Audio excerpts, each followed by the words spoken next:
semua harta kalian. Kalau tidak, aku akan rusak tempat ini. Ampun, tolong jangan sakiti kami. Hanya ini yang kami punya. Apa ini? Jangan main-main ya kalian. Kalau gitu, aku akan hancurkan tempat ini. Hei, hentikan! Jangan sakiti mereka! Berani kamu? Iya!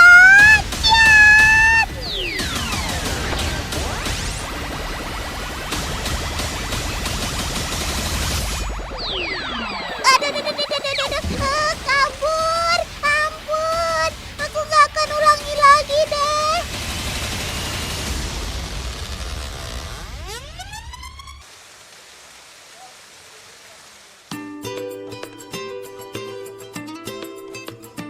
Teman, hampir semua jenis ikan gabus termasuk ikan pemangsa yang sangat buas loh. Tuh kan, baru saja Otan bilang, tanpa ampun si gabus mengejar mangsanya. Wah, galak-galak banget sih mereka. Dalam sekejap, ikan-ikan kecil langsung dimangsa. Wush. Cepat banget sih kalian sergap si ikan kecil. Santai aja, Sok. Otan gak akan minta kok. Sungguh menakjubkan sekali ya. Luar biasa.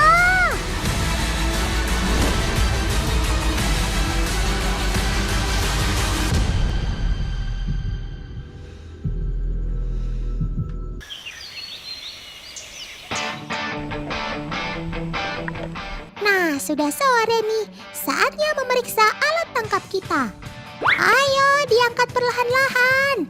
Jangan sampai ikannya lepas. Bawahnya juga hati-hati ya. Bambunya masih terisi air, jadi pasti berat. Semoga nggak dapat ular sawah ya. Teman, ini ada isinya. Wah, ternyata benar isinya ikan. Wadenlan! Aha, kalau yang ini sih semua teman di rumah pasti sudah tahu. Dia adalah si kepala ular alias ikan gabus. Coba kalian perhatikan, kepalanya memang mirip ular kan? Ikan gabus tersebar luas di kawasan Asia Tenggara, termasuk Indonesia. Di Papua, sobat Otan ini disebut gastor. Kenapa disebut gastor ya? Menurut cerita, pemasok gabus ke daerah timur Indonesia berasal dari Toraja, sehingga disebutlah gastor, alias gabus Toraja. Gabus termasuk ke dalam ikan predator air tawar yang cukup agresif loh teman. Dengan mulut yang lebar, cukup mudah bagi gabus untuk menangkap mangsanya dari jarak dekat. Ia termasuk golongan karnivora, ikan kecil dan kodok makanan favoritnya. Selain tempat gelap, gabus menyukai dasar berlumpur atau bebatuan serta air yang tenang.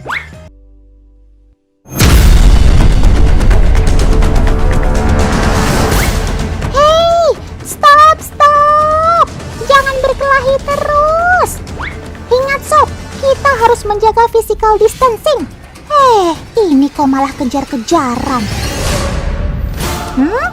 Tunggu. Kayaknya ada yang salah nih sama gerak-gerik mereka.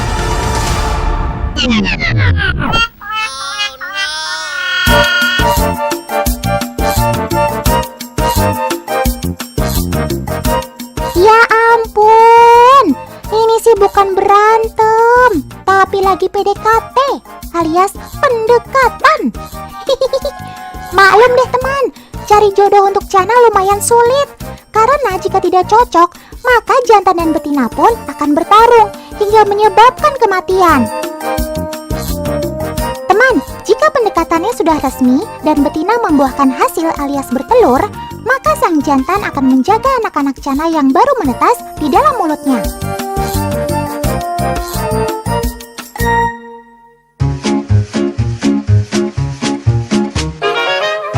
Setelah proses pemijahan berhasil, betina cana dapat bertelur hingga ribuan. Telur-telur ini dikeluarkan betina pada permukaan air. Namun, ikan gabus bersifat partial spawning atau tidak mengeluarkan semua telur, sehingga induk akan memijah 2 hingga 3 kali. Butuh waktu sekitar 36 jam hingga menetas. Kemudian, para induk akan melindungi anak-anaknya di dalam mulut mereka agar terhindar dari serangan ikan lain.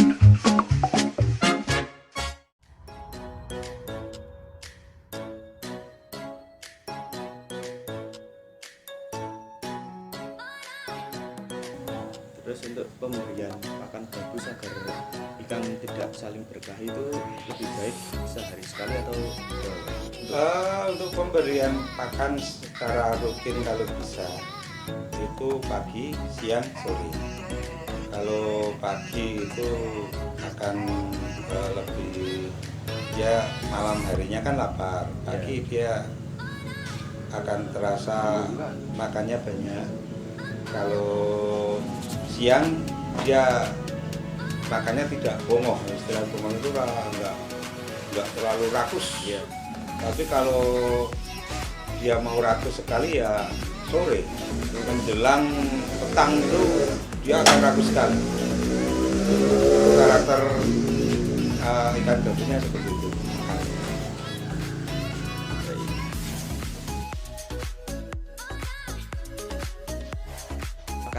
pakan yang diberikan untuk menghasilkan ikan yang berkualitas?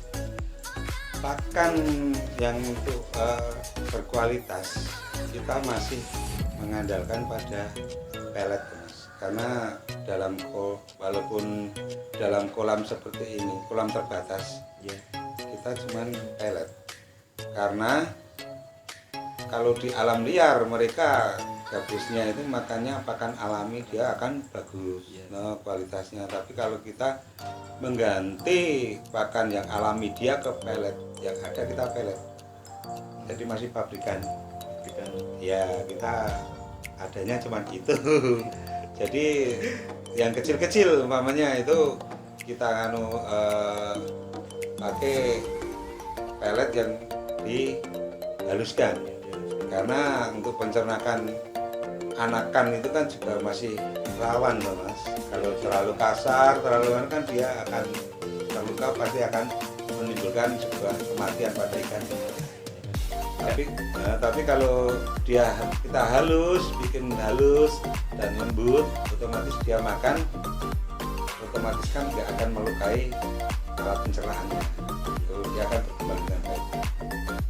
Untuk dari ikan itu kan tidak mungkin langsung pelet kan, Pak? Kan namanya juga ikan predator. Ikan predator ya.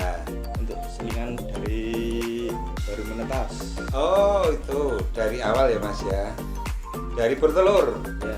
Dari telur dia akan menetas berkisar 24 jam. Sehari semalam dia menetas. Jadi kecil-kecil sekali. Itu dalam waktu 1 hari sampai 2 hari itu belum kita kasih makan. Setelah 3 hari ke atas kita kalau bisa kita kasih dengan kutu air. Ya, kutu air kan dia lembut, dia otomatis akan makan itu. Selama kurang lebih masuk ke tahap 7 harian. Dari 3 sampai 7 hari kita kasih kutu air itu. Setelah 7 hari dia sudah agak kuat, kita lanjutkan ke cacing sutra. Ya, itu pakan alami dia. Cacing sutra. Setelah nanti berkisar 13 hari sampai 1,5 bulan, kita masukin pelet. Pelet yang sudah kita haluskan. Kita campur dengan air supaya halus, supaya lembek. Nah, itu kita campurkan di situ, otomatis dia akan perpindahan dari cacing ke pelet, makannya ke dia. Nanti selama berkisar 2 mingguan, berkisar 20 sampai 21 hari sampai 24 hari, itu nanti dia pasti akan berpindah ke pelet. Setelah dia pindah ke pelet terus sampai dewasa. Itu kalau pemberian makan cacing sutra dengan pelet itu untuk pembesarannya cepat yang mana Pak? Untuk pembesarannya kita sebetulnya pakan alami dia hewan-hewan ikan-ikan yang itu akan lebih baik. Tapi apakah kita kalau dia sudah besar kita kasih itu terus? Ya kita kan rugi, kita kan harusnya bisnis toh. Nah itu kalau pakan yang alami kita sulit carinya juga kalau partai besar, tapi kalau pelet kan udah di toko-toko banyak. Ya. Untuk indukan sendiri, Ya. indukannya itu pakannya apakah juga pelet?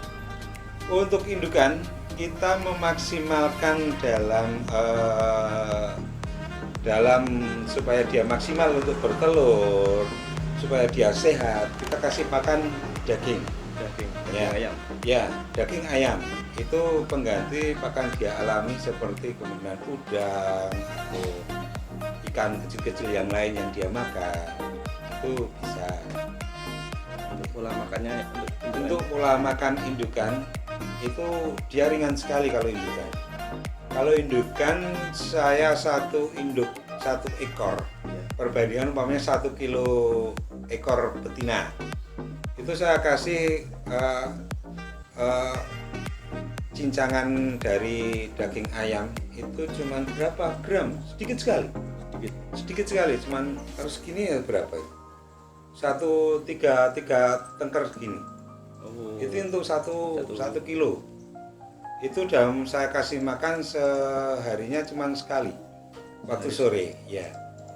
Jangan berlebihan, kalau berlebihan dia tidak akan dimakan. Dan kalau makanan seperti daging ayam itu nggak dimakan dia akan busuk, nanti airnya juga akan terus jelek dan juga berpenyakit. Ikan juga akan berpenyakit. Terus kan untuk ada beberapa ikan yang mengalami sakit pencernaan seperti kembung gitu. Oh ya, Itu kalau ikan gabus sendiri gimana? itu juga ada ikan gabus itu seperti itu, ada yang kembung. Tapi karena kembung itu pola orang yang memberi makan itu satu kekeliruan. Kenapa saya bilang kekeliruan orang yang memberi makan? Karena waktu pelet masih kering langsung dikasihkan itu akan mengembang. Pelet itu akan mengembang dalam perutnya karena tercampur air. Nah itu pasti akan mengembang di dalamnya. Kalau dia tidak bisa memutahkan pakan itu kembali keluar dimutahkan, itu pasti mengembang, akan besar perutnya, bisa meledak itu perutnya. Tapi kalau pelet itu kita kasih air dulu, kita rendam air dulu, peletnya mengembang dulu baru kita kasih, itu juga tidak akan menimbulkan kalau seperti manusianya kenomah, loromah, besesek. Nah itu seperti itu ikannya. Cuman kalau perutnya mengembang karena pola orangnya yang memberi makan, ya cuman itu. Ikan gabus memang biasa hidup di alam liar seperti danau, sungai, maupun rawa-rawa. Meski hidup di alam liar, banyak juga loh yang suka mengolah ikan gabus jadi masakan. Bahkan ikan gabus jadi salah satu bahan utama buat masakan tradisional Betawi. Namanya gabus pucung. Gak cuma enak, ikan gabus juga punya kandungan protein albumin yang bagus untuk menjaga kesehatan kita. Salah satu fungsi albumin adalah untuk pembentukan otot.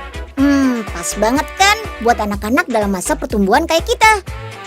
Selain itu, albumin juga berguna untuk mempercepat penyembuhan luka. Orang yang kekurangan albumin bisa menyebabkan berbagai gangguan kesehatan, termasuk butuh waktu lama untuk penyembuhan luka. Nah, untuk mendapatkan manfaat albumin dari si ikan gabus, gak selalu harus konsumsi ikannya kok. Nih, Unyil punya minuman suplemen yang terbuat dari albumin ikan gabus. Karena akan diolah menjadi suplemen kesehatan, ikan gabusnya akan diekstrak dulu nih, alias diambil sarinya. Untuk mendapatkan albumin yang bermanfaat bagi kesehatan, bagian tertentu dari ikan gabus harus dipisahkan.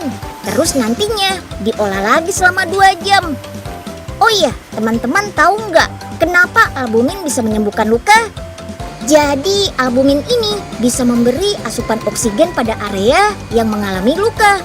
Jadi lukanya bisa cepat mengering dan kembali pulih deh. Keren banget kan? Lanjut, untuk albumin yang punya rasa jeruk ini harus dikeringkan dulu dengan cara pembekuan. Tujuannya biar kandungan proteinnya tetap terjaga. Bekuinnya pakai suhu minus 40 derajat Celcius ya. Nah, teman-teman yang gak terlalu suka ikan, kalau ketemu albumin rasa jeruk, bisa ketagihan minum nih. Oh iya, diminum tiap hari boleh ya, asal jangan berlebihan. Albumin rasa jeruk ini aman kok untuk anak-anak, karena bukan cuma untuk penyembuhan luka saja. Albumin pada ikan gabus bagus untuk meningkatkan daya tahan tubuh. Apalagi pada saat anak ada di masa usia emas, sekitar 5 tahun. Usia ini jangan sampai kekurangan albumin karena bisa mengganggu tumbuh kembang dan otak kita loh.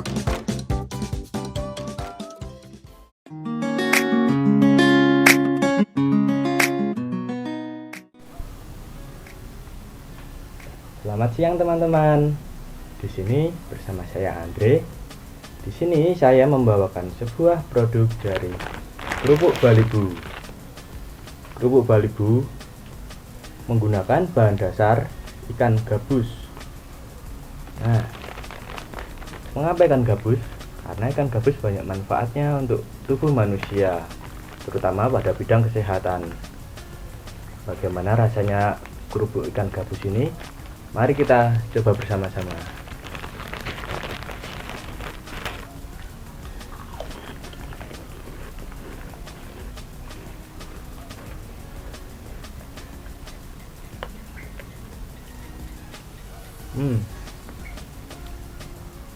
Kerupuk ikan gabus ini rasanya lebih renyah daripada kerupuk ikan lainnya.